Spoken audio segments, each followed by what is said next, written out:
नमस्कार साथियों, स्वागत है बायोबाइट्स के इस शानदार प्लेटफॉर्म पर। आज हम RUHS BSc नर्सिंग के लिए biodiversity and it's conservation biology का एक टॉपिक है। इस टॉपिक को हम NCERT की लाइन बाय लाइन को एक शॉर्ट नोट्स के फॉर्म में लाए हैं और उसके माध्यम से हम इस चैप्टर का पूरा रिवीजन करेंगे। आप सभी जानते हैं कि RUHS का जो एग्ज़ाम है वो अभी अगस्त में होने वाला है। अगस्त के लास्ट वाले वीक में हो या फिर सितंबर तक भी जा सकता है। अभी डेट क्लियर नहीं है, लेकिन अभी आप ये मान सकते हैं कि आपके पास जो टाइम है वो बहुत कम है और आपको ज़्यादा से ज़्यादा इफेक्टिव चीज़ें करनी है ताकि पूरे सिलेबस को आप कवर कर पाएँ। और इस वाले टॉपिक पर हम जो बात कर रहे हैं बायोडाइवर्सिटी एंड इट्स कंजर्वेशन, ये इकोलॉजी के अंदर आता है और लास्ट वाला चैप्टर है। आप जानते हैं कि पॉल्यूशन वाला जो चैप्टर है जो लास्ट में है वो ओल्ड NCERT के अंदर था, उसको अब सिलेबस से हटा दिया गया है। इसीलिए जो आपका लास्ट वाला टॉपिक है वो है बायोडाइवर्सिटी एंड इट्स कंजर्वेशन। ठीक है, इस वाले टॉपिक से जो क्वेश्चन आते हैं वो क्वेश्चन आते हैं आपके डाटाबेस आते हैं, इंफॉर्मेशन बेस्ड क्वेश्चन आते हैं। तो इस वाले को हमपन ने क्या किया है कि इसको NCERT की लाइन बाई लाइन, NCERT की कोई लाइन नहीं छोड़ी अपन ने, NCERT का सब कुछ निचोड़ यहाँ पर लेकर आ गए हैं अपन 2 पेज के अंदर। सिर्फ 2 पेज के अंदर अपन ने पूरी NCERT के जो 4-5 पेज है उन पेज को अपन ने यहाँ पर समअप कर लिया है और यहाँ पर अपन पूरे चैप्टर का निचोड़ जो है इसमें देख लेंगे और सारी चीज़ें अपन यहाँ पर ही ऐसे कैसे इसी वीडियो में याद करते हुए चलेंगे। ठीक है, जितनी भी इंपॉर्टेंट चीज़ें हैं, ऐसे तो बहुत सारे डाटा है इस चैप्टर के अंदर, बहुत सारी इंपॉर्टेंट चीज़ें हैं, तो वो चीज़ मैं आपको बताते हुए चलूँगा कि यहाँ से क्वेश्चन पुटअप होता है, यहाँ से क्वेश्चन बनता है और इस चीज़ को आप छोड़ भी सकते हैं। इस प्रकार से मैं इसको पूरा कवर करूँगा और ऐसे ही और वीडियोज़ जो कि बहुत ही अच्छे तरीके से कंसाइज किए हुए हों, है ना, अच्छी तरीके से आपके टाइम को यूटिलाइज करते हुए हो कि कम टाइम में ज़्यादा मटेरियल आप तक देने की कोशिश हो, तो वो वाले जो है इस वीडियो पर आते रहेंगे, इस चैनल पर वो वाले वीडियोज़ आते रहेंगे। इसलिए आप चैनल को सब्सक्राइब कर लीजिए और अगर आप जो भी टेस्ट सीरीज लगा रहे हैं, कहीं से भी क्वेश्चन लगा रहे हैं, तो आप कहीं से भी इस वीडियो को देखने के बाद में आप कोई भी क्वेश्चन लगा सकते हैं। आपको अगर NCERT के अंदर से कोई भी क्वेश्चन है तो वो आपसे बिल्कुल आसानी से सोल्व हो जाएगा। ठीक है, आपको बिल्कुल टेंशन लेने की ज़रूरत नहीं है। चलिए चैप्टर को स्टार्ट करते हैं। जो पहला चैप्टर है NCERT में जो है सबसे पहले कुछ डाटा दिया हुआ है इससे रिलेटेड। जो पहले ये डाटा दिया हुआ है वो दिया हुआ है कि 20,000 स्पीसीज़ जो हैं, 20,000 से ज़्यादा स्पीसीज़ किसकी हैं? एंट्स की। चींटियों की संख्या जो है इस संसार में 20,000 से ज़्यादा है। ऑर्किड की जो संख्या है वो 20,000 है और जो फिशेज़ की संख्या है, फिशेज़ की स्पीसीज़ की संख्या है वो कितनी है? 28,000 है। और जबकि बीटल्स की संख्या है कितनी है? 3 लाख से पार है। तो ये डाटा है, इस डाटा को आप याद कर सकते हैं। ज़्यादा ऐसा कोई ज़्यादा इंपॉर्टेंट नहीं है। ये इंट्रोडक्शन वाले पार्ट में दिया हुआ है कि 20,000 से ज़्यादा एंट्स की स्पीसीज़ हैं, 20,000 ऑर्किड हैं और 28,000 फिशेज़ की स्पीसीज़ हैं और बीटल्स की जो है 3 लाख स्पीसीज़ हैं। ठीक है, ऐसे ही हम आगे बात करते हैं। तो आगे जो NCERT बोलती है कि हेट्रोजाइगोसिटी जो है, हेट्रोजाइगोसिटी मतलब कि डिग्री ऑफ डिफरेंशिएशन, कि कितना किसी के अंदर वेरिएशन है, डिफरेंट है। तो वो जो हेट्रोजाइगोसिटी जो है वो हर एक लेवल पर एग्जिस्ट करती है, हर एक लेवल पर उपलब्ध होती है, अपने को देखने को मिलती है हेट्रोजाइगोसिटी। बायोलॉजिकल ऑर्गेनाइजेशन के हर एक लेवल पर देखने को मिलती है। तो बायोलॉजिकल जो ऑर्गेनाइजेशन होता है वो कहाँ से स्टार्ट होता है? वो स्टार्ट होता है बायोमोलिक्यूल से। ठीक है, ऐसे ही अब IUCN के बारे में बात करते हैं। ये इंपॉर्टेंट वाला टॉपिक आ गया है आपका, तो आप इस पर जो है IUCN की फुल फॉर्म आप याद रखेंगे। IUCN की फुल फॉर्म जो होती है वो होती है international union of conservation of nature and natural resource. ठीक है, एक बार दोबारा से देखिए IUCN की फुल फॉर्म क्या होती है? International union of conservation of nature and natural resource. Okay, ये इंपॉर्टेंट है, इसको याद रखिएगा। अब बायोडाइवर्सिटी जो है पॉपुलराइज किसने किया था, इसको प्रसिद्ध किसने किया था? बायोडाइवर्सिटी वर्ड को ये किया था एडवर्ड विल्सन ने। किसने किया था? एडवर्ड विल्सन ने किया था। जबकि ये दिया गया किसके द्वारा था? रोजन के द्वारा दिया गया था। लेकिन ये बात NCERT के अंदर मेंशन नहीं है कि किसने दिया था। NCERT के अंदर है कि पॉपुलराइज किसने किया था, वो किया था एडवर्ड विल्सन ने। ठीक है, याद रखेंगे आप ये बात। मैंने पहले बताया कि इस चैप्टर के अंदर याद रखने की ज़्यादा चीज़ें हैं, तो अब तक 2 चीज़ें आ चुकी हैं कि IUCN का फुल फॉर्म क्या है और बायोडाइवर्सिटी को पॉपुलराइज किसने किया। ठीक है, आगे बात करते हैं कि डाइवर्सिटी कितने प्रकार की हो सकती है। देखो, डाइवर्सिटी यहाँ पर 3 प्रकार की डाइवर्सिटी दी है। Genetic diversity, species diversity and ecological diversity. ठीक है, आप देख पा रहे हैं। तो जो जेनेटिक डाइवर्सिटी है उसके अंदर एग्जाम्पल दिया है कि जेनेटिक डाइवर्सिटी जेनेटिक लेवल पर होती है। और ये राउल्फिया वोमिटेरिया एक पेड़ है जो कि हिमालय के रेंज में पाया जाता है। राउल्फिया वोमिटेरिया क्या है? एक पेड़ है जो कि हिमालय के रेंज में पाया जाता है, हिमालय के अंदर पाया जाता है। कुछ हिमालय के अंदर जो हिमालय की जो नीचे तलहटी है उस पर पाए जाते हैं ये पेड़, और कुछ पेड़ पाए जाते हैं चोटी पर, जैसे टॉप पर पाए जाते हैं। तो उनकी पेड़ पर जो इनकी डिफरेंस है कि जो नीचे पाए जा रहे हैं जो ऊपर पाए जा रहे हैं, उनके अंदर पोटेंसी और कंसंट्रेशन और उनकी पोटेंसी के अंदर डिफरेंस होता है। ठीक है, और ये एक पेड़ है जो जिसके अंदर एक क्या होता है, ड्रग या फिर बोले अपन एक्टिव केमिकल इसके अंदर होता है, उसको बोलते हैं रेसपाइन। क्या बोलते हैं? रेसपाइन होता है। राउल्फिया वोमिटेरिया जो है हिमालय के अंदर पाया जाता है, और इससे कौन सी केमिकल सीक्रेट होता है? वो होता है रेसपाइन। ठीक है, ऐसे ही इंडिया के अंदर जो है 50,000 स्टेन है किसकी? राइस की। किसकी? 50,000 स्टेन है राइस की, और 1000 वैरायटी है किसकी? मैंगो की। मैंगो की 1000 वैरायटी हैं और राइस की 50,000 स्टेन हैं। ये बात याद रखिएगा। ठीक है, आगे बात करें स्पीसीज डाइवर्सिटी के बारे में। स्पीसीज डाइवर्सिटी के बारे में एग्जांपल देते हैं कि जो एम्फीबियन की स्पीसीज है वो वेस्टर्न घाट पर ज़्यादा है, ईस्टर्न घाट पर कम है। इंडिया के अंदर वेस्टर्न घाट पर स्पीसीज डाइवर्सिटी एम्फीबियन की ज़्यादा है और ईस्टर्न घाट पर कम है। ठीक है, ऐसे ही इकोलॉजिकल डाइवर्सिटी की हम बात करें। इकोलॉजिकल डाइवर्सिटी में बोला गया है कि इकोलॉजिकल जो डाइवर्सिटी है वो इंडिया के अंदर ज़्यादा है, और जो नॉर्वे वाली कंट्रियाँ हैं उनके अंदर इकोलॉजिकल डाइवर्सिटी कम है। ठीक है, आगे एक और इम्पोर्टेंट चीज़ आ रही है IUCN के बारे में कि IUCN ने 2004 में प्लांट और एनिमल की जो डिस्क्राइब्ड स्पीसीज़ है, प्लांट और एनिमल की जो अब तक खोजी जा चुकी है, जिसको अपन ने डिस्क्राइब कर दिया है, वो वाली स्पीसीज अब तक कितनी है? 1.5 मिलियन से ज़्यादा है। कितनी है? 1.5 मिलियन से ज़्यादा है। ये IUCN के अनुसार है। ठीक है, ये क्वेश्चन पूछा जाएगा। आगे एक और क्वेश्चन आएगा कि रॉबर्ट मे के अनुसार अब तक एनिमल और प्लांट की डाइवर्सिटी कितनी है, तो वो अगला एक नेक्स्ट क्वेश्चन आएगा, और ये है कि 1.5 मिलियन से ज़्यादा। IUCN के अनुसार 1.5 मिलियन से ज़्यादा स्पीसीज़ हैं जो कि अब तक खोजी जा चुकी हैं। ओके, अब बात करें स्पीसीज इन्वेंट्रीज की, कि स्पीसीज कहाँ पर इन्वेंट्री ज़्यादा की गई है, कि स्पीसीज को कहाँ पर ज़्यादा खोजा गया है।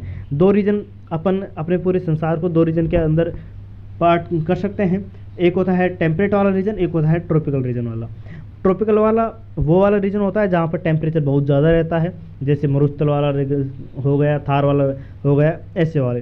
जबकि टेम्परेट वाले वो होते हैं जहाँ पर जो टेम्परेचर होता है वो बहुत ही कम होता है, ग्लेशियर होते हैं जहाँ पर बर्फबारी होती रहती है, उस एरिया को हम बोलते हैं टेम्परेट। ठीक है, तो टेम्परेट वाला जो एरिया है जहाँ पर बारिश कम होती है, वहाँ पर स्पीसीज की इन्वेंट्री ज़्यादा हुई है, क्योंकि उनके अंदर स्पीसीज की संख्या कम है। जो टेम्परेट रीजन है वहाँ पर स्पीसीज की संख्या कम है, इसीलिए वहाँ पर जो इतने भी स्पीसीज खोजी जानी थी वो मैक्सिमम हो चुकी हैं।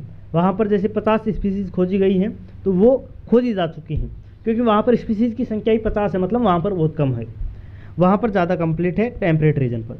जबकि ट्रॉपिकल रीजन जैसे अमेजन रेन फॉरेस्ट हो गया, ऐसे वाले रीजन है वो ट्रॉपिकल रीजन में आते हैं, वहाँ पर बारिश भी बहुत होती है, इसलिए वहाँ पर बायोडाइवर्सिटी बहुत ज़्यादा है। बायोडाइवर्सिटी ज़्यादा है, बहुत ज़्यादा स्पीसीज़ वहाँ पर रहती हैं। तो मान लीजिए वहाँ पर 500 स्पीसीज़ भी खोजी जा चुकी हैं, लेकिन वहाँ पर संभावना है कि 5000 और स्पीसीज़ ज़्यादा खोजी जा सकती हैं, तो इसलिए वहाँ पर अभी लेस कंप्लीट है। टेम्परेट रीजन के कंपैरिजन में वहाँ पर अभी कंप्लीट नहीं हुआ है इन्वेंट्रीज का मामला। ठीक है, तो टेम्परेट रीजन में ज़्यादा कंप्लीट होता है इन्वेंट्रीज स्पीसीज़ का, और ट्रॉपिकल रीजन में कम होता है। ठीक है, आगे बढ़ते हैं। आगे है कि total number of species on the earth. Total number of species on the earth कैसे, मतलब एस्टिमेट एक देखा कि एक्सट्रीम एस्टिमेट साइंटिस्ट हैं, साइंटिस्टों ने अनुमान लगाए, एस्टिमेट दिए अपने अपने कि कितने हो सकते हैं। तो कुछ साइंटिस्टों ने बताया अपने हिसाब से कि ये जो पूरी पृथ्वी पर स्पीसीज हैं वो 20 से 50 मिलियन के करीब होनी चाहिए। इसके पीछे कोई साइंटिफिक लॉजिक नहीं था, कोई लॉजिक नहीं था। उन्होंने जस्ट एक अनुमान दिया है, एक आंकड़ा दे दिया कि 20 से 50 मिलियन तक होनी चाहिए।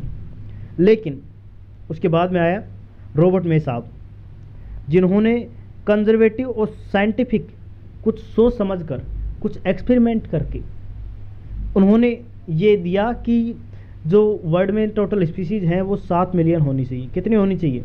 7 मिलियन होनी चाहिए। एक और आंकड़ा आया था अभी अभी कि IUCN 2004 के अनुसार प्लांट और एनिमल की अब तक कितनी स्पीसीज डिस्कवर्ड की जा चुकी हैं, डिस्क्राइब्ड की जा चुकी हैं, तो वो आया था 1.5 मिलियन से ज़्यादा। जबकि यहाँ पर बात हो रही है रॉबर्ट मे के अनुसार कि टोटल स्पीसीज कितनी खर्च की जा चुकी हैं अब तक, टोटल स्पीसीज कितनी अब तक खोजी जा चुकी हैं, वो है रॉबर्ट मे के अनुसार 7 मिलियन। ठीक है, आगे बढ़ते हैं कि हम जब पहले वाले चैप्टर में चलते हैं 1.7 से और 1.8 मिलियन स्पीसीज वहाँ पर दी हुई है। IUCN ने बता दिया कि 1.5 मिलियन से ज़्यादा होनी चाहिए स्पीसीज। कितनी होनी चाहिए? 1.5 मिलियन से ज़्यादा होनी चाहिए, उन्होंने ये बता दिया।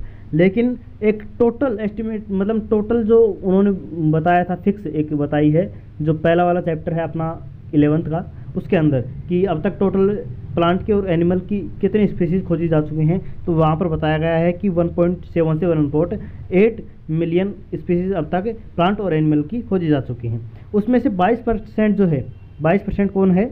उसमें से 22% प्लांट है, जबकि 70% कौन है? 70% है अपने एनिमल्स। ठीक है, 22% प्लांट है और 70% है एनिमल्स। ओके।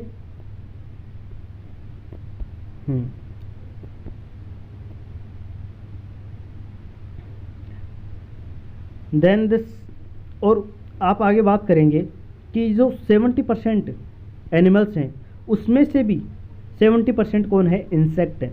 मतलब हर 10 एनिमल्स के अंदर 7 इंसेक्ट होते हैं। ओके, ठीक है, आगे बढ़ते हैं।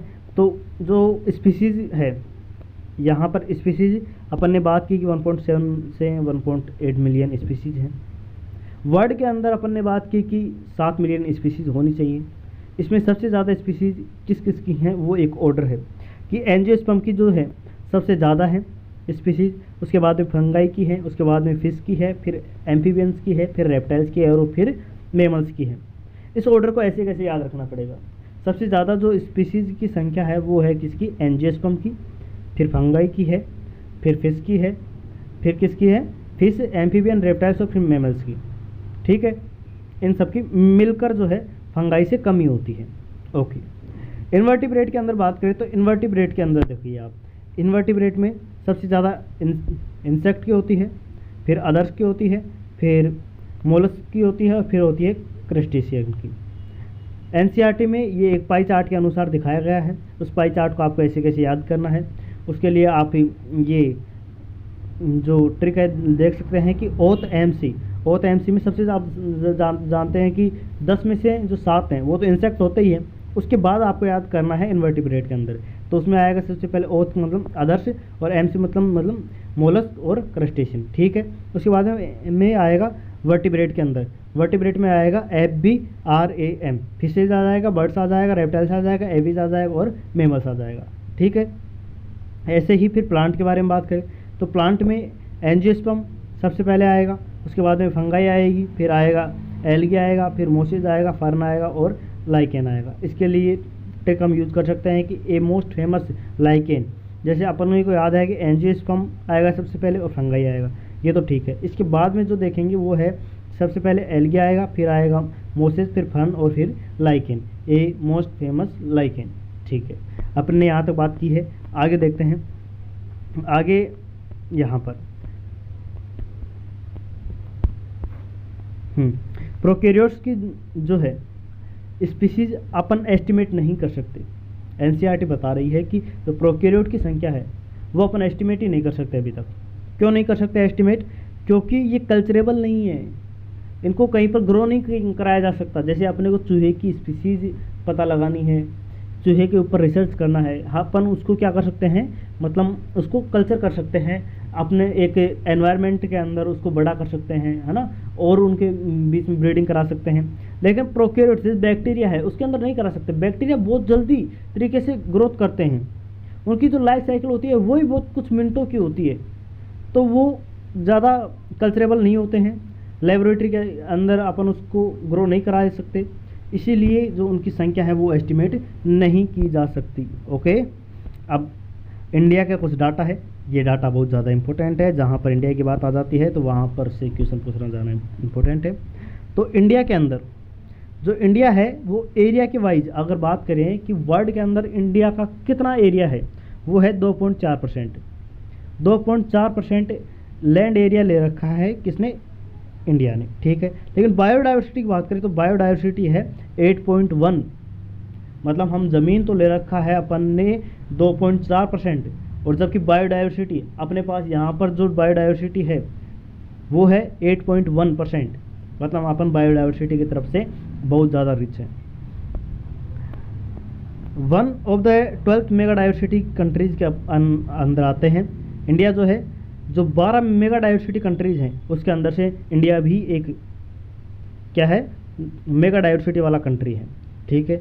यहाँ पर 45,000 के करीब प्लांट्स हैं, 1 लाख के करीब एनिमल्स हैं। अब तक ये जो रिकॉर्ड किए जा चुके हैं वो बता रहे हैं कि 45,000 के करीब क्या है, प्लांट्स हैं, और 1 लाख के करीब क्या है, एनिमल्स हैं। लेकिन अभी और डिस्कवर होना बाकी है इंडिया के अंदर, इतने तो खोजे जा चुके हैं लेकिन और डिस्कवर होना बाकी है। इस हिसाब से 1 लाख प्लांट और डिस्कवर करने हैं और 3 लाख एनिमल डिस्कवर करने हैं, समझ रहे हो, ये बात है। तो आगे देखें कि बर्ड्स की जो स्पीसीज़ है, बर्ड्स की जो स्पीसीज़ है वो साउथ पोल पर और नॉर्थ पोल पर किस तरीके से होती है। जब अपन इक्वेटर से और नॉर्थ पोल की तरफ जाते हैं, मतलब पोल्स की तरफ जाते हैं, चाहे आप नॉर्थ पोल की तरफ जाएं या फिर साउथ पोल की तरफ जाएं, आप इक्वेटर से और पोल की तरफ जाते हैं तो स्पीसीज़ की जो संख्या है वो कम हो जाती है। क्या होती है, स्पीसीज़ की संख्या क्या हो जाती है, कम हो जाती है, जैसे ही आप इक्वेटर की तरफ जाने लग जाते हैं। ओके, वैसे ही इक्वेटर पर जो है कोलंबिया आता है, क्या आता है, इक्वेटर पर कोलंबिया आता है, और यहाँ पर जो बर्ड्स की स्पीसीज़ है वो 1400 स्पीसीज़ है। जबकि इक्वेटर से जस्ट नीचे कौन आता है, अपना आता है इंडिया आता है, इक्वेटर के जस्ट नीचे ही है। तो ये इस पर यहाँ पर बर्ड्स की स्पीसीज़ है कितनी, 1200 स्पीसीज़ है। न्यूयॉर्क है, न्यूयॉर्क में 105 स्पीसीज़ है बर्ड्स की। ग्रीनलैंड है, वहाँ पर 56 स्पीसीज़ है। आप इन दोनों को याद कर सकते हैं कि इंडिया और कोलंबिया के अंदर बर्ड्स की स्पीसीज़ कितनी होती है, और बर्ड की स्पीसीज़ जो होती है वो इक्वेटर से और पोल की तरफ जाने पर घटती है। ये बात आप याद रखिएगा। आगे बढ़ते हैं, ठीक है। ट्रॉपिकल जो अमेजन रेन फॉरेस्ट है बहुत ज़्यादा इंपॉर्टेंट है भाई, बहुत ज़्यादा इंपॉर्टेंट है। जो मैं अपनी क्लासेस चल रही हैं MCQ वाली, इंपॉर्टेंट क्वेश्चंस होते हैं, प्रीवियस ईयर क्वेश्चंस भी वहाँ पर इन्वॉल्व किए जाते हैं, वो क्लासेस आप देख सकते हैं। और उन क्लासेज के अंदर भी यहाँ से क्वेश्चन बहुत ज़्यादा पूछा जाता है, और आप अगर पिछले 5 सालों के पेपर उठाकर देखेंगे तो आपको खुद अंदाज़ा लग जाएगा कि ये कितना ज़्यादा क्रूशियल टॉपिक है। यहाँ से कितने ज़्यादा क्वेश्चन पूछे जाते हैं कि ट्रॉपिकल रेन फॉरेस्ट जो है, ट्रॉपिकल अमेजन रेन फॉरेस्ट जो है, ये साउथ अमेरिका के अंदर है। कहाँ पर है, साउथ अमेरिका के अंदर है।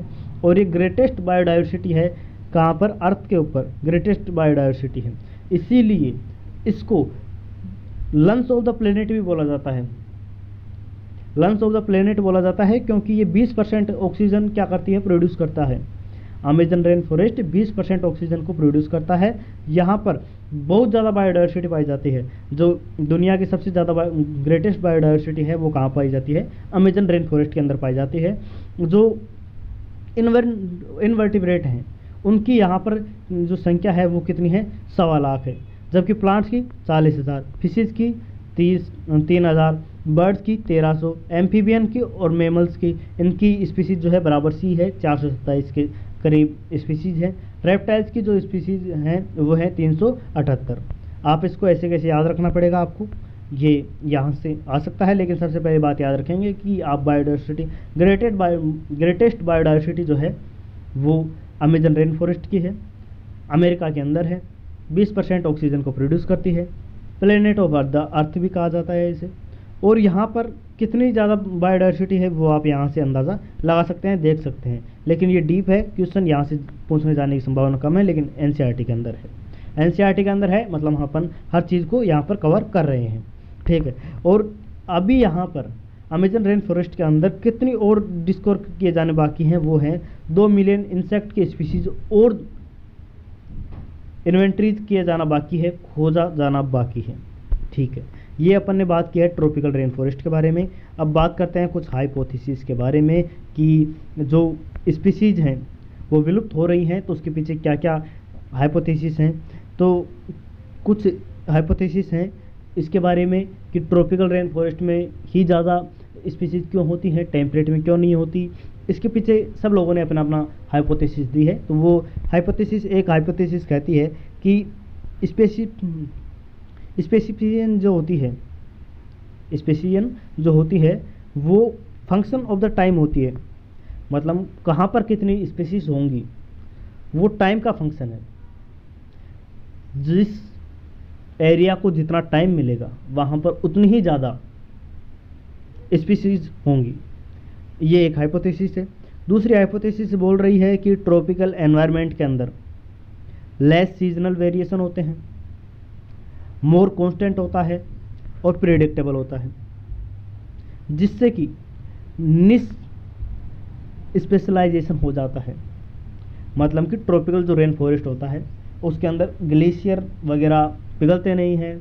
जो वहाँ का टेम्परेचर है, वहाँ का जो टेम्परेट है वो लेस सीजनल है। मतलब उसके अंदर ज़्यादा बदलाव नहीं होते हैं, वेरिएशन नहीं होते हैं, ज़्यादा अगर कांस्टेंट रहता है। इसलिए वहाँ पर जो स्पीसीज है उनको फलने फूलने के लिए ज़्यादा टाइम मिल जाता है। ये दूसरी हाइपोथेसिस बोल रही है।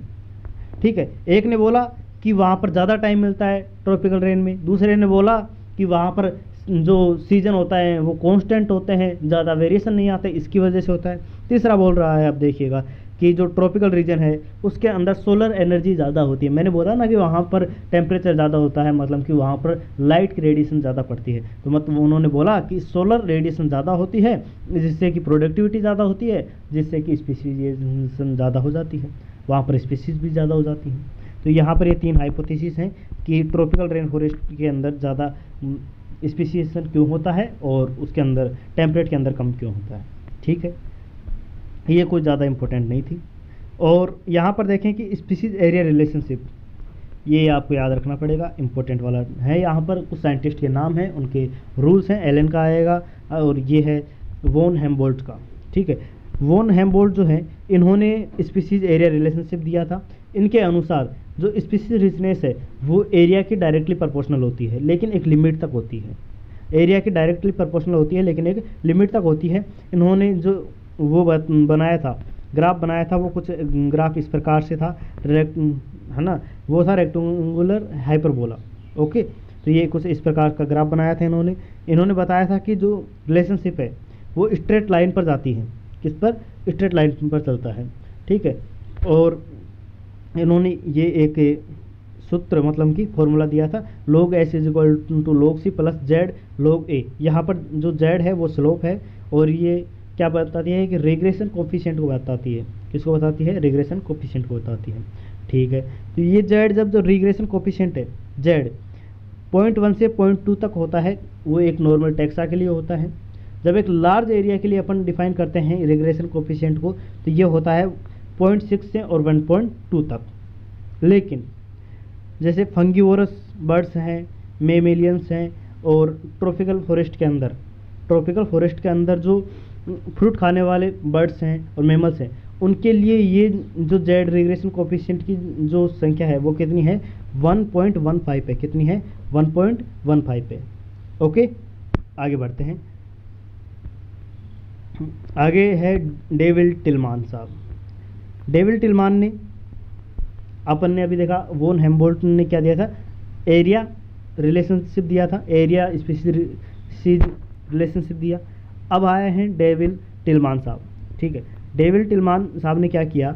इन्होंने कहा कि मोर स्पीसीज, ठीक है, मोर स्पीसीज और लेस वेरिएशन। जहाँ पर वेरिएशन कम आएंगे वहाँ पर स्पीसीज की संख्या ज़्यादा रहेगी और टोटल बायोमास भी इसी प्रकार से डिफर करता है। ये बात हुई। फिर आगे बात आ रही है कि वहाँ पर जहाँ पर डाइवर्सिटी ज़्यादा होती है, जहाँ पर डाइवर्सिटी बहुत ज़्यादा होती है, वहाँ पर प्रोडक्टिविटी भी ज़्यादा होती है।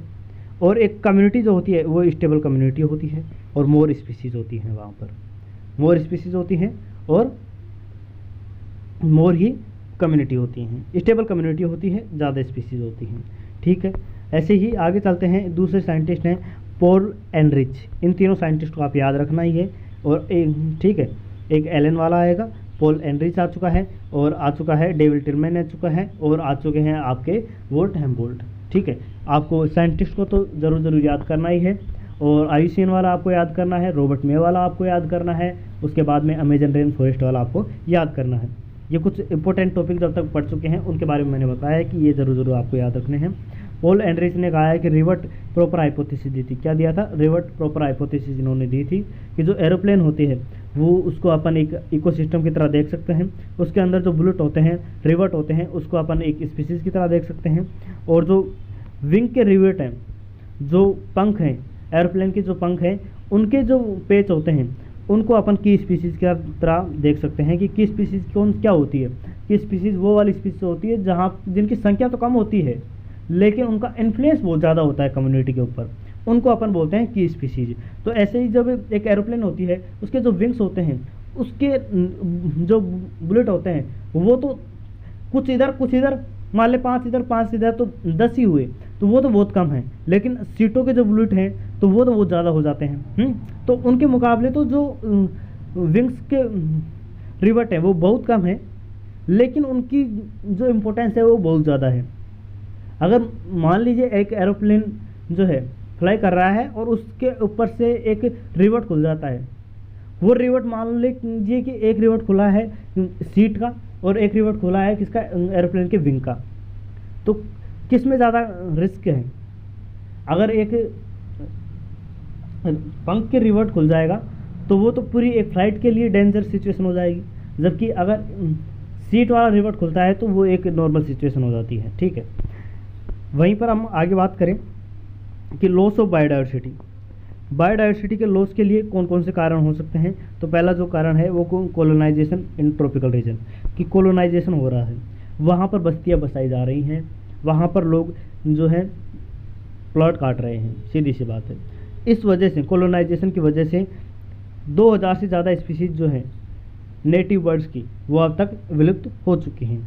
और ऐसे ही आईयूसीएन ने रेड डाटा लिस्ट पब्लिश की है 2004 के अनुसार। उसके अंदर लास्ट 500 साल में जो हैं 784 स्पीसीज विलुप्त हो चुकी हैं। 784 स्पीसीज विलुप्त हो चुकी हैं लास्ट 500 साल के अंदर, जिसमें से 338 वर्टिब्रेट की स्पीसीज थी, 359 इनवर्टिब्रेट की थी, 338 वर्टिब्रेट की थी। ठीक है, और 87 किसकी थी? प्लांट्स की थी। ठीक है, ये आप यहाँ पर देख सकते हैं, ये आईयूसीएन का रेड डाटा लिस्ट है। ओके, ऐसे ही जहाँ पर विलुप्त हुए हैं वहाँ पर देखिए, यहाँ से क्वेश्चन बहुत बढ़िया बनने वाला है, बहुत बढ़िया क्वेश्चन बनेगा। डोडो जो है ये मॉरिशस कहाँ से है? मॉरिशस से है, और ये मॉरिशस से है, एक्सटेंट हो चुका है। जो थाईलेशियन है वो ऑस्ट्रेलिया से है। जो टाइगर की सब स्पीशीज़ हैं जो विलुप्त हो चुकी हैं वो कौन कौन सी है? बाली है, जावा है, एंड कैस्पियन है। जो क्वागा है वो अफ्रीका का है। स्टीलर शिकाऊ है वो कहाँ की है? रसिया की है। ये विलुप्त हो चुकी हैं, ये डाटा आपको ज़रूर याद रखना है। ये एक्सटेंट हो चुके हैं। डोडो कहाँ से? मॉरिशस से। थाईलेशियन कहाँ से? ऑस्ट्रेलिया से। टाइगर की जो सब स्पीसीज विलुप्त हो चुकी हैं वो है बाली, जावा एंड कैस्पियन। और क्वागा जो है अफ्रीका से, और स्टीलर शिकाऊ है रसिया से। ठीक, लास्ट 20 साल के अंदर 27 स्पीसीज डिसअपेयर हो चुकी हैं, जबकि लास्ट 500 साल में 784 और 20 साल के अंदर 27 स्पीसीज डिसअपेयर हो चुकी हैं। और अभी तक 15,500 स्पीसीज ऐसी हैं जो कि थ्रेट को फेसिंग कर रही हैं कि वो कभी भी विलुप्त हो सकती हैं, कभी भी विलुप्त हो सकती हैं। इसके अंदर वो कौन कौन सी स्पीसीज आती हैं? 12% बर्ड्स आ रहे हैं, 23% मेमल्स आ रहे हैं, 32% एम्फीबियंस आ रहे हैं, और 31% जिम्नोस्पर्म आ रहे हैं, जो कि आज फेस कर रहे हैं कि वो कभी भी विलुप्त हो सकते हैं। एम्फीबियन की जो डिस्पेयर होने की जो संख्या है वो बहुत ज़्यादा वल्नरेबल है, कि सबसे ज़्यादा जो डिस्पेयर हो रहे हैं वो कौन हो रहे हैं, विलुप्त हो रहे हैं वो कौन हो रहे हैं? एम्फीबियन हो रहे हैं। ओके, आगे बढ़ते हैं। आगे है कि अब तक पाँच एपिसोड मास एक्सटेंशन के हो चुके हैं। मतलब अब तक 5 बार ऐसा हो चुका है कि जहाँ पर बड़ी संख्या में मास एक्सटेंशन हुआ है, बड़ी संख्या में स्पीसीज विलुप्त हुई है, वो अब तक 5 बार हो चुका है। जबकि छठवीं बार जो अब हो रहा है वो 100 से 1000 टाइम फास्टर है, 100 से 1000 टाइम फास्टर है। ओके, तो नेक्स्ट ईयर, नेक्स्ट 100 साल के अंदर आधे से ज़्यादा जो स्पीसीज हैं अर्थ पर वो विलुप्त हो जाएंगी। अगले 100 साल के अंदर स्पीसीज जो हैं पृथ्वी पर जितनी स्पीसीज हैं उनमें से आधे स्पीसीज वाइप्ड हो जाएंगी, मतलब डिस्पेयर हो जाएंगी। Okay, loss of biodiversity.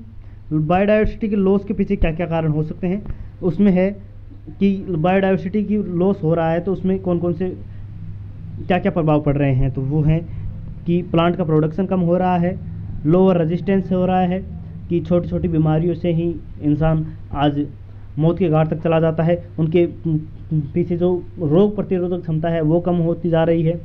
जो वेरिएबिलिटी है वहाँ पर जो वेरिएबिलिटी है वो बहुत ज़्यादा है, कभी देखा कि धूप है, थोड़ी देर बाद में देखी बरसात है, कभी बहुत ज़्यादा बारिश हो रही है किसी एरिया में सूखा पड़ रहा है, तो वेरिएशन बहुत ज़्यादा हो रही है। इसकी वजह से जो है जो पेस्ट और डिजीज साइकिल है वो डिस्टर्ब हो रही है। प्रोडक्टिविटी और वाटर यूज़ है ये भी क्या हो रहा है, डिस्टर्ब हो जाता है। ओके, तो ये तो क्या हो गए कि बायोडाइवर्सिटी की वजह से क्या क्या प्रभाव पड़ रहे हैं। लेकिन बायोडाइवर्सिटी लॉस होने के पीछे कारण क्या है, वो 4 कारण हैं। उसे अपन बोलते हैं इवल क्वाड्रेट, मतलब कि 4 बुराइयाँ। उन 4 बुराइयों के अंदर जो पहली बुराई है वो है कि हैबिटेट लॉस एंड फ्रेगमेंटेशन, मतलब जहाँ पर जीव रह रहे हैं उनके आवास को ही छीन लिया जाता है, उनके घरों को ही नष्ट कर दिया जाता है, या फिर उनके घर के बीच से एक सड़क बना दी जाती है, उनको डिस्टर्ब कर दिया जाता है। तो ये सबसे बड़ा रीज़न है। इस प्रकार का जो सबसे मोस्ट इम्पोर्टेंट कॉज है ये। और इस प्रकार से जो ट्रॉपिकल रेन फॉरेस्ट है उसमें हैबिटेट लॉस की वजह से और फ्रेगमेंटेशन की वजह से अब तक 14% स्पीसीज थी, जिसमें से कि एक ड्रामेटिक हैबिटेट लॉस की वजह से अब तक जो स्पीसीज हैं वो सिर्फ कितनी 6% स्पीसीज ही बची हैं। ट्रॉपिकल रेन फॉरेस्ट के अंदर जहाँ 14% से ज़्यादा स्पीसीज थी वहाँ पर अब कितनी स्पीसीज बची हैं, 6% से भी कम बची हैं। इसकी वजह से क्या है, कल्टीवेशन। किसका कल्टीवेशन, सोयाबीन का कल्टीवेशन, की मतलब सोयाबीन की खेती कर रहे हैं अमेजन रेन फॉरेस्ट के अंदर। ग्रास लैंड बनाए जा रहे हैं, बीफ कैटल्स के अंदर भैंसों को चराने के लिए ग्रास लैंड बना रहे हैं। Migratory birds are badly affected, इसकी वजह से माइग्रेटरी बर्ड्स जो हैं जो एक जगह से दूसरी जगह जाते थे, है ना, मौसम सीजन के अनुसार, वो अब बहुत तरीके से उनकी जो लाइफ स्टाइल है वो इफ़ेक्ट हो चुकी है।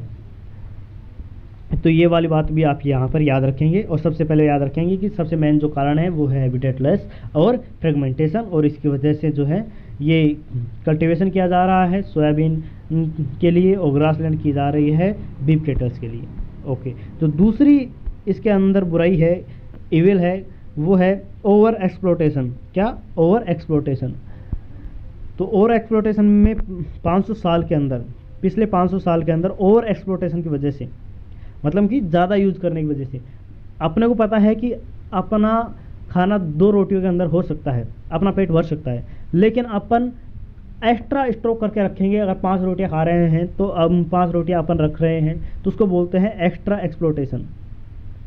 इसके बाबत में एक और कहावत चलती है कि इस पृथ्वी पर इतना संसाधन है कि मनुष्य की पूर्ति की जा सकती है, लेकिन इतने संसाधन नहीं है कि मनुष्य के लालच की पूर्ति की जा सके। तो ये लालच का काम है कि एक्सप्लोटेशन हो रहा है। तो एक्सप्लोटेशन की वजह से जो स्टीलर सी काऊ है, रशिया के अंदर देखा था अपन ने, स्टीलर सी काऊ, उसका इतना ज़्यादा एक्सप्लोटेशन किया गया, उसको खाने के लिए इतना काटा गया, उसकी स्पीसीज ही विलुप्त हो गई। ठीक है, वैसे ही पैसेंजर पिजन है, उसको इतना यूज़ किया गया, पैसेंजर पिजन को इतना यूज़ किया गया कि वो आज क्या हो चुका है, विलुप्त हो चुका है। वैसे ही मराइन फिश हैं, उनको भी खाने के लिए हार्वेस्ट कर लिया गया, जिसकी वजह से वो भी क्या हो गई, विलुप्त हो चुके हैं मराइन स्पीसीज काफ़ी सारी। ठीक है, ये जो तीसरा रीज़न है वो है एलियन स्पीसीज इन्वर्जन, कि मतलब हम यहाँ पर रह रहे हैं अपने घर के अंदर, लेकिन अपने घर के अंदर कोई दूसरा आकर रहने लग जाए जो अपने से सुपीरियर है, उसकी वजह से अपने को विलुप्त होना पड़ा है। एलियन स्पीसीज, दूसरी स्पीसीज आकर वहाँ पर रहने लग जाती है। जैसे नाइल पर्च है, नाइल पर्च एक विक्टोरिया लेक है, उसके अंदर नाइल पर्च पहले से रहता था, लेकिन जैसे सिचिड फिश उसके अंदर डाली गई तो वहाँ से वो विलुप्त हो गई, वहाँ से वो विलुप्त हो गई। ठीक है, ऐसे ही कैरेट घास है और लेंटिना एंड वाटर हाइसिंथस है, जो कि सिर्फ इन्वर्जन वीड हैं, इंडिया के अंदर, जो कि गेहूं के साथ आए थे, और आज ये एक बड़े पैमाने पर इंडिया के अंदर फैल चुके हैं। और जो बाकी स्पीसीज जो इंडिया के अंदर थी उनके ऊपर ये हैवी होते हैं, काफ़ी स्पीसीज इनकी वजह से विलुप्त हो चुकी हैं। तो इनको याद रखना। ये जो फर्स्ट वाला चैप्टर है आपका sexual reproduction in the plant, उसके अंदर भी ये टॉपिक है। कैरेट घास, ये इसको पार्थिनियम बोलते हैं, लेंटाना और वाटर हाइसिंथेसिस को आइकोनिया बोलते हैं। ये क्या है? इन्वर्सिव वीड है। ये क्या है? वीड है, वीड के स्पीसीज हैं। वैसे ही अफ्रीकन जो कैटफिश है, अफ्रीकन कैटफिश है, उसके अंदर भी ऐसा ही हुआ था कि बाहर से जो स्पीसीज है उसके इन्वर्जन की वजह से विलुप्ति के कगार पर आ गई थी। ठीक है, आगे तो इनकी तरफ देखें। चौथा जो रीजन है वो है को एक्सटेंशन। को एक्सटेंशन का मतलब जो साथ साथ चलती हैं, कुछ स्पीसीज ऐसी होती हैं जो साथ साथ चलती हैं, जैसे कि कुछ बर्ड्स ऐसे होते हैं जो कि पोलिनेटर का काम करते हैं। तो अगर वो बर्ड की स्पीसीज विलुप्त हो गई तो वो पोलिनेटर कोई नहीं कर पाएगा, तो वो प्लांट की स्पीसीज भी क्या हो जाएगी? विलुप्त हो जाएगी, वो पोलिनेट नहीं कर पाएगा। ठीक है, इनके बीच में ऑब्लिगेटरी रिलेशनशिप होता है, साथ साथ वाला रिलेशन है। हम जिएंगे साथ साथ, मरेंगे साथ साथ, वैसे वाला रिलेशन होता है। कि जो होस्ट फिश है वो पैरासाइट, होस्ट फिश और पैरासाइट के बीच में भी ऐसा रिलेशन पाया जाता है, और प्लांट और पोलिनेटर के बीच में भी ऐसा ही रिलेशनशिप पाया जाता है कि एक स्पीसीज अगर विलुप्त हुई, खतरा हुआ एक स्पीसीज को, तो दूसरी स्पीसीज भी विलुप्त हो जाएगी। ये 4 रीजन थे।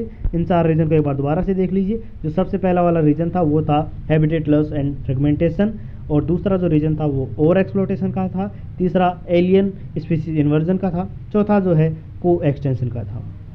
ठीक है, बायोडाइवर्सिटी जो है उसको कंजर्व करना क्यों ज़रूरी है, बायोडाइवर्सिटी का कंजर्व करना क्यों ज़रूरी है, ये अपने को यहाँ पर देखना है। कि यहाँ पर 3 अपन रीजन देख सकते हैं कि क्यों अपने को कंजर्व करना चाहिए। एक है नैरो यूटिलाइजेशन, मतलब कि संकीर्ण मानसिकता। संकीर्ण मानसिकता क्या सोच सकती है इसके बारे में?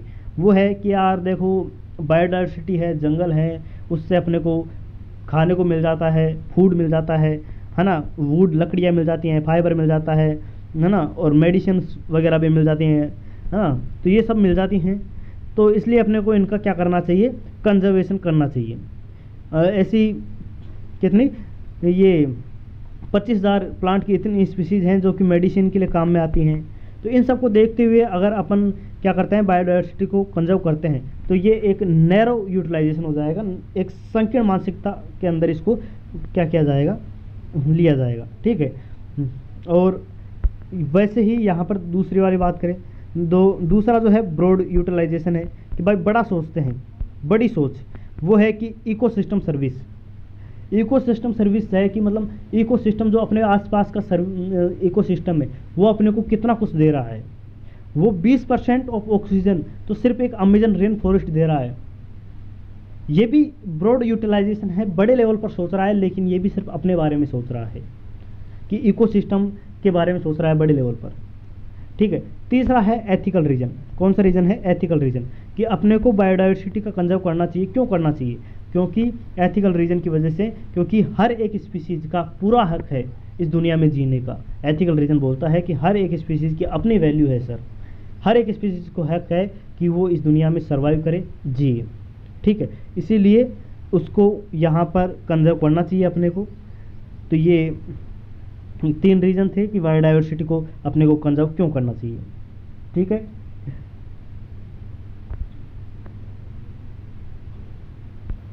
आगे बढ़ते हैं।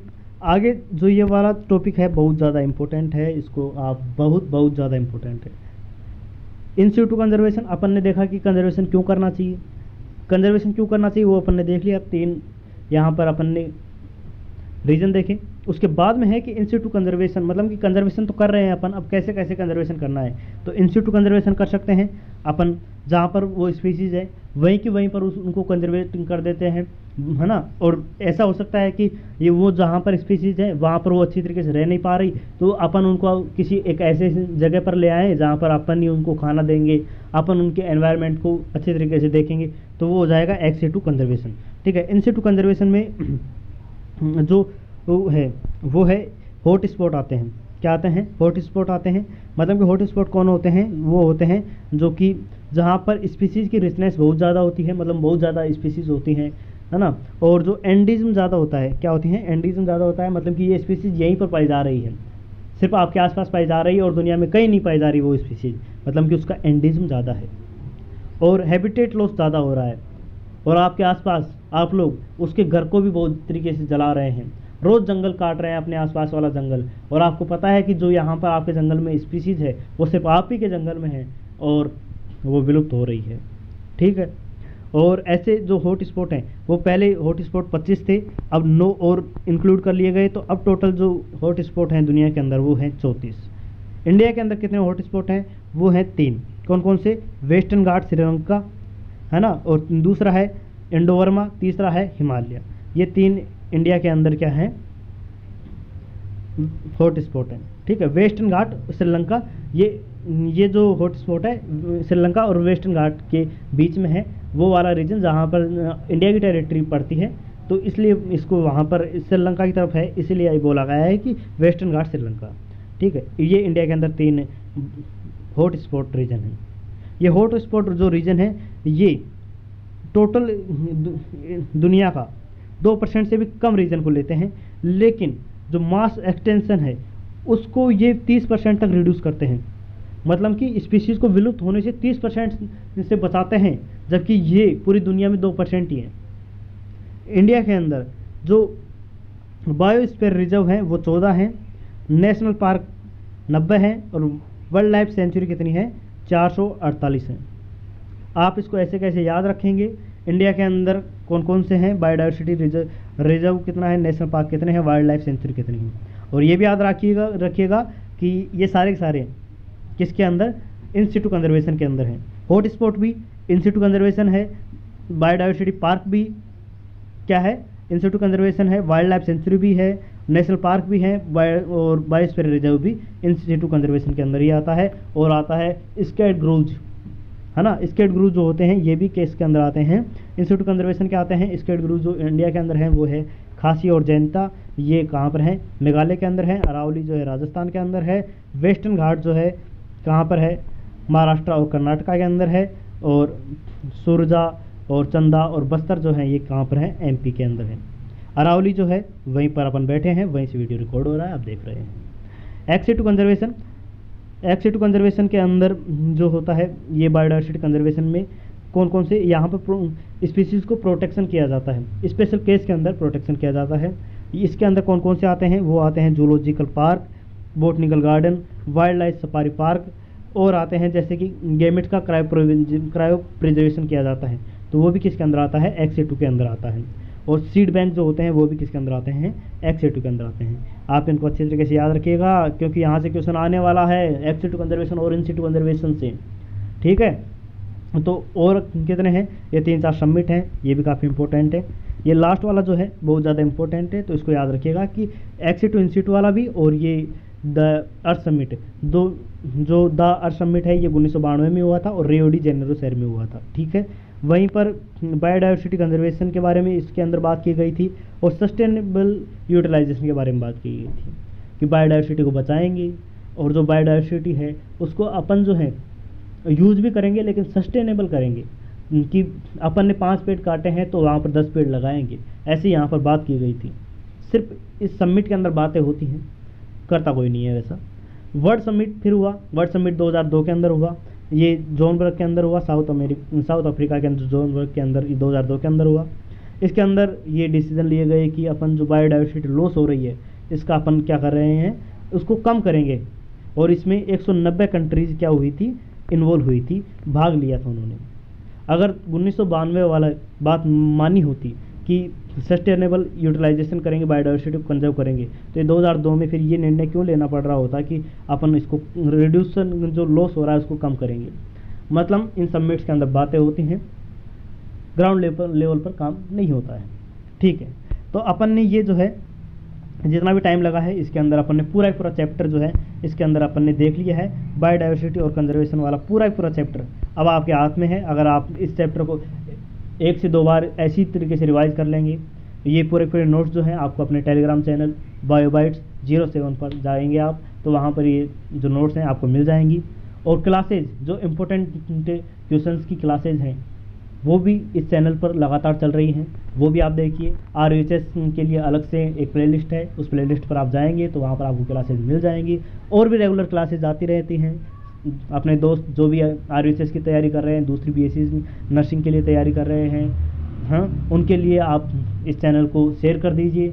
और आपको ये प्रयास कैसा लगा कि अपन कुछ समय में पूरे पूरे चैप्टर को रिवाइज कर रहे हैं, हर एक लाइन को रिवाइज कर रहे हैं अच्छी तरीके से।